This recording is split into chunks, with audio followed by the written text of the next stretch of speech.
અમે રજૂઆત કરી તલાટીને ને એમને પણ કોઈ સાંભળતું નથી, કોઈ આવતા બી નથી. અને ગંદકી થાય બાજુમાં મારી દુકાન છે, અમે આખો દિવસ ગંદકી બેસી રહીએ છીએ. બીમાર પડીએ એનું કોણ જવાબદાર? બરાબર. કેટલા સમયથી તમે અહીંયા ધંધો કરો છો? લગભગ 6 મહિનાથી. 6 મહિનાથી કામ કરો છો અહીંયા? બરાબર.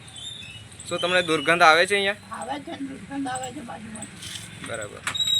શું કે તમારી માંગ શું છે? ગંદકી હટી જાય એટલું જ. બસ. બસ. શું નામ છે તમારું? મારું નામ જસવંતસિંહ. આખું નામ બોલજો. જસવંતસિંહ ઠાકોરજી પડિયાર.